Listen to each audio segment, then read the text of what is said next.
Okay, so we're gonna finish up here. We went into iView here, Interactive View INO, and we are in the Endo Quick View band, and we're gonna do our vital signs.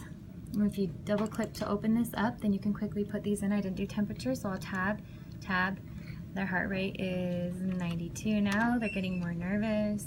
This will usually be your first vital sign that this patient's been played on already. So then we're gonna tab. Their oxygen is now 100.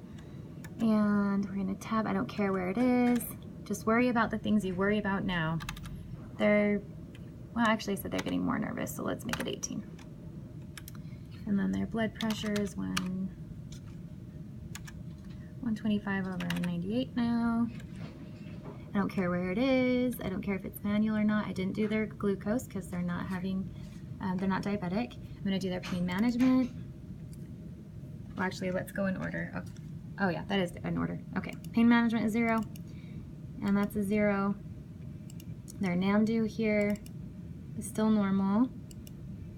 I'm gonna go to my education. Everything is in this endo band here for you. And I like to put these two that they have, the planned procedure has been taught on, and the planned sedation's been taught on.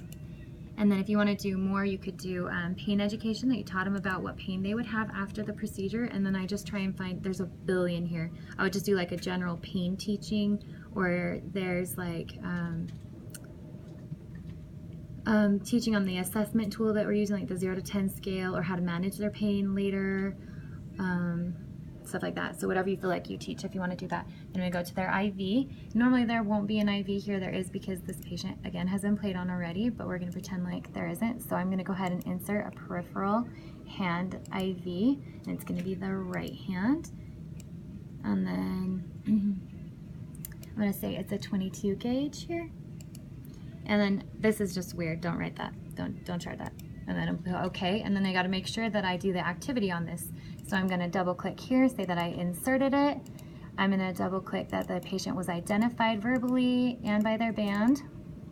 And then I need to chart that the line status is it's infusing without difficulty or flushing easily, but I already scanned that I started their fluid, so it's infusing without difficulty. And now the reason that I like, okay, let's finish this. Phlebitis, no infiltration, it's all patent and perfect. That's all good. If you want to chart this other stuff, you're welcome to, but don't get hung up on charting too much, or you're going to be here for the ever of your whole life, and that patient will never go to the procedure. So those are the things that need to be done.